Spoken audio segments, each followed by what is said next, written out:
What's up, fellow gaming lords, and welcome back to another edition of Marvel Future Revolution Omega Cards. Yes, you actually see me playing the goddamn game and fighting Arnim Zola here, and we're gonna jump right into Omega Cards. This is specifically more geared towards free-to-play players than it is going to be our pay-to-play or our whales. Whales, I really don't need to say much to you, but I'm still going to create a video for it. So let's jump in and discuss. So, free-to-play players. Here goes the truth of the matter. There's going to be very few available cards in terms of special cards available to you, because those cards unfortunately can only be had in one place, and that's inside the draw event. You're most likely not going to have this pool of cards available to you. When you click on this and you try to see where you're actually going to be able to get them, they are in the shop. That's simply where they're going to be had. Unless you're willing to shell out some amount of money, then most likely you're going to be grinding for a very long time in order to get these cards. So I'm going to try to keep the conversation steered clear completely away. Now, let's take a look at what is available to you, so that way I don't kind of like, hey, distraction, throw you completely away. And that's going to be some of the card sets. They're better than you actually think they are. And what I mean by that is how you pair them up. So any of the card sets that are 6 card sets, they're really not going to be inside your wheelhouse, because most of those cards require 2 of the special cards or 1 of the special cards. So immediately ignore those and now start thinking about that you're going to have to maybe make some amalgamation of card sets and which one's going to be best for you. So you can see there are actually free to play card sets inside here. They are 4 card sets. So 1, 2, 3, 4, 5, 6 card sets out of the 12, or 7, excuse me, 7 card sets out of the 12 are actually free to play. Meaning you can actually get these cards from various events inside the game. Like if I look up any of these MODOK cards and so forth like that, I can actually get these cards from playing Dark Zone. And now that the Dark Zone requirements are changing, you're going to have even a better ability to get these cards. Like, it was funny because I was telling you guys in my last Omega card videos, I actually haven't gotten some of these cards. And then I jumped into Dark Zone yesterday and I fought Ultron and MODOK, and I actually got the Avengers West Coast card, which was just crazy because I was actually talking to you guys about it. So let's take a look at those 7 card sets, because that's a lot, right? Because it's 1, 2, 3, 4. That's 5 card sets out of a total of 12 sets that really are pay to play, but the other ones are completely free to play. So that's really good. So now, some of these card sets inside here, I'm still going to tell you stay away from.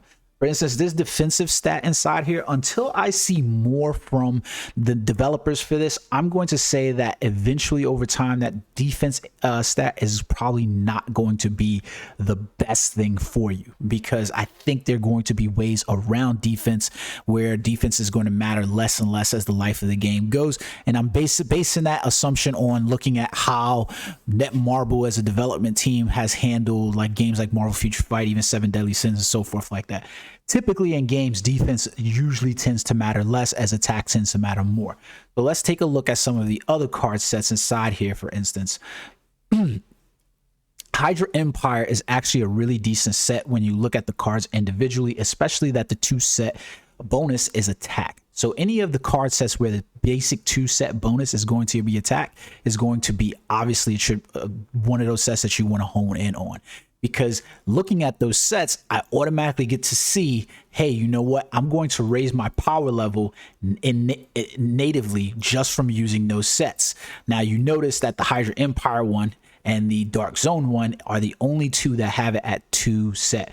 So you want to be paying attention to those, because those two set pieces, I'm trying to figure out how to say that in my head, but basically those 2 set cards are going to be the big ones. So Dark Zone number 3 and the Hydra Empire have them in 2. Right now, looking at their sets, you can see that the 4 card set bonus is defense on the Hydra Empire, and on Dark Zone is going to be total damage. Total damage not bad if you can could complete the whole set, then obviously attack and total damage would be good, and then you could probably go with some mix of the Hydra Empire, especially when you look at some of the cards inside here, where it's basically increasing villain damage, critical damage, super villain damage, and defensive pierce. This is not a bad set, because if you're playing inside Dark Zone, especially now with the new requirements where the villains are going to be able to give you experience, and the super villains are also going to be able to give you experience, and they're going to have the ability to drop those things, this is definitely not a bad set in terms of overall. So you're looking at those two.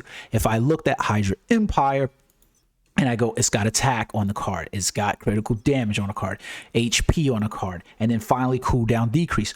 All of these cards are really, really good. So you really have to play in the juggle. Do I want to go for a force card set and get the defensive bonus where I use these, or maybe leave this and reserve for a 2-set bonus piece? Maybe just choosing the Uncanny Avengers 2015 number 19 as a one of the 2 card sets, and then choosing between the HP and the critical damage.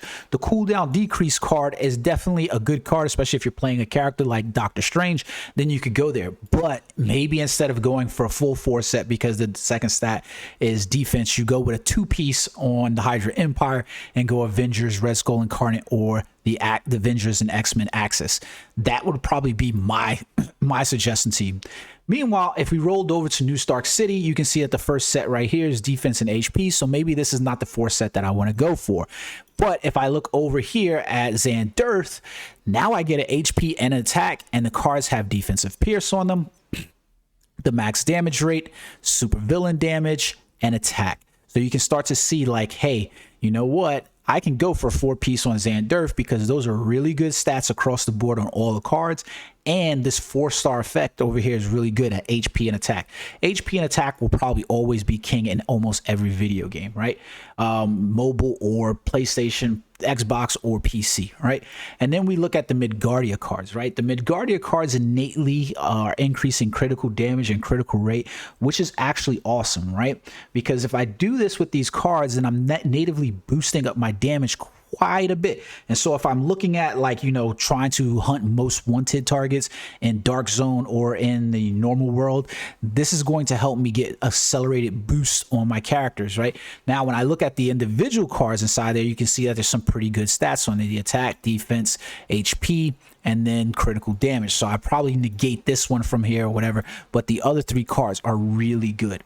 So now let's talk about and break this down into terms of like how you want to look at characters, because I'm omitting a specific set here, right? Sakaar number 2 when I'm talking about this. I mentioned in the previous video that you might be a person who's playing Spider-Man. Well, if you're playing Spider-Man, that dodge rate is going to be a card set that you really want. So in this case, you might go with a 2-set effect from Sakaar number 2 and just choose one of these 2 of these cards to actually go with. You know, maybe not the defensive pierce, but maybe the 2 attack cards, the Hydra, Hell Hydra card, and then the Ares card. So that way you natively boost up your attack and get dodge rate stat from those, because I'm paying Spider-Man, right? And Spider-Man's going to innately benefit from that attack, right? So then I would mix those with some of the other 2 card set effects, the amalgamation of the 2, right? But if you were playing a character, for instance, like Captain America, then things get changed up a little bit differently, especially depending on how you're playing Captain America, because Captain America has an ability inside his specializations where his power actually scales off of his defense, his damage. So in that case, a card like the New Stark City set, where I'm getting defense and HP, especially since Captain America has a cooldown effect, the Kingpin set might look great, right? In terms of that. Then you can turn over to a character like Iron Man, right? And Iron Man gets great crit damage and great crit boosts across the scale. And you look at that character and you go, hey, man, he is wound up for sure for Midgardia, because it's going to help that crit rate and that crit damage scale exponentially as well. So in that regard, you kind of see how the sets kind of change up a little bit depending on your specific play style of the character. So for instance, I'm playing as Doctor Strange, and I'm playing his damage build, meaning I'm using mostly his Mystic Arts build, and I'm trying to supplement that a little bit with cooldown decrease because it's a native skill to Doctor Strange. The reason why I'm saying these native skills and stuff like that, by the way, in case you didn't know, like if you go to the hero, and I don't even know why I just did that, you go to the hero and you look at the enhanced potential, right? Across the board and across the top, the first one, everybody's is the same. It's attack, defense, and current HP, so never mind those. But once you start getting inside of the second, third, and fourth tier, you start to see what really matters to that character, right? And you notice that, for instance, cooldown decrease is one of those things across the board is what Doctor Strange is looking at, right? Attack, HP, and defense kind of play some effect, and then you can see status effect, accuracy.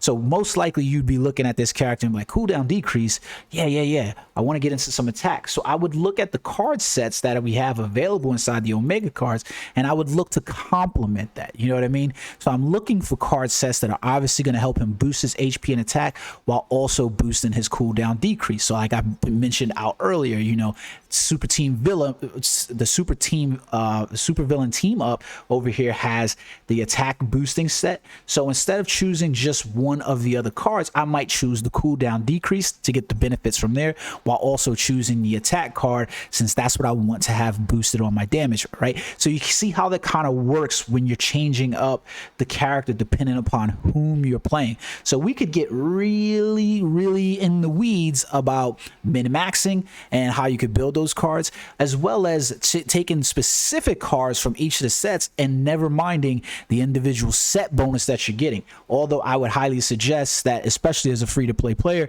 that you start looking at the set bonuses and try to make some amalgamation of those before you start getting into total min-maxing of looking at what the cooldown stats and the bonus stats are. Because remember, once you start getting some of the exclusive stats and some of the bonus stats, those things will really change the way your character gets min-maxed and how you re-roll for cards once you get up to the level 5 and 6-star card rewards, right?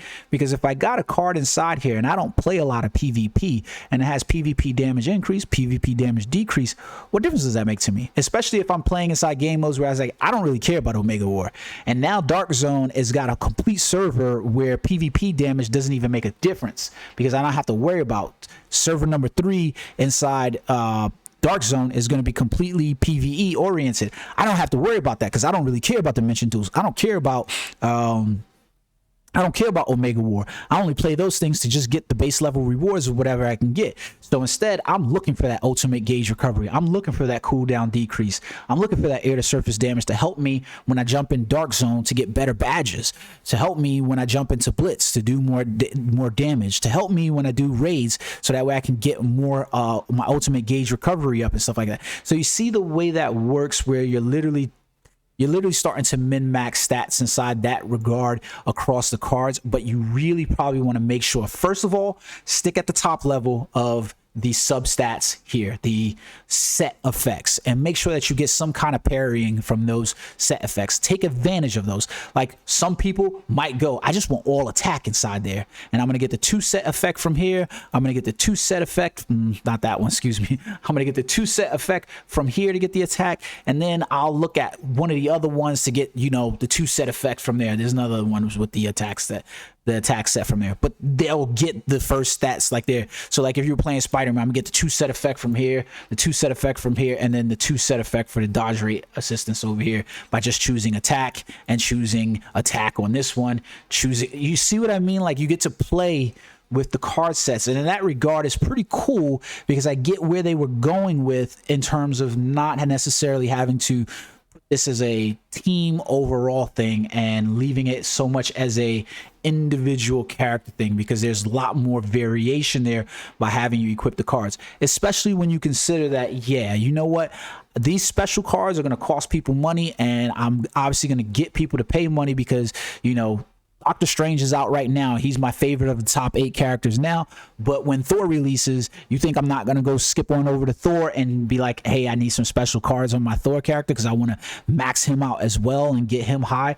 Yeah, I'm going to do that. And as a free-to-play player, these free-to-play cards are still going to keep you within the boat, but you're just going to have to play a little bit more with the min-maxing them in order to get them. So I hope this video helps you guys understand the free-to-play aspects. The next video, I'm going to probably talk about the pay-to-play aspects, which will still affect your free-to-play players because, let's be truthful, there's going to come some times, you know, whether it's going to be me saying, hey, you know what, I'm going to do a giveaway and I'm give you $50 or $100 here, depending on, you know, whatever is going to suit the need at the time, and you might be the winner of that, and you go, you know what, I got $50 now to spend on this game, and I'm going to hopefully roll for a special card set.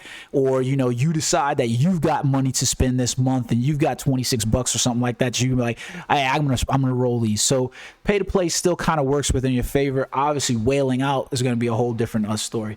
So I hope you guys like that. Remember, like and subscribe, guys. As soon as we hit 100, I promise we're going to do a giveaway of at least $50, a gift card for whoever. We're going to draw a name from everybody that's on a subscription base or whoever comments inside the section below to be part of that, and we will make sure that everybody gets to have some fun with this. I'm having a fun ass fucking time making these videos for you guys, and I'm enjoying the fuck out of Marvel Future Revolution. I've got to get better at my language, but I'm a former Marine, so beat me silly over the head. I have a bad mouth. So, all right, guys, until next time, like and subscribe, and peace.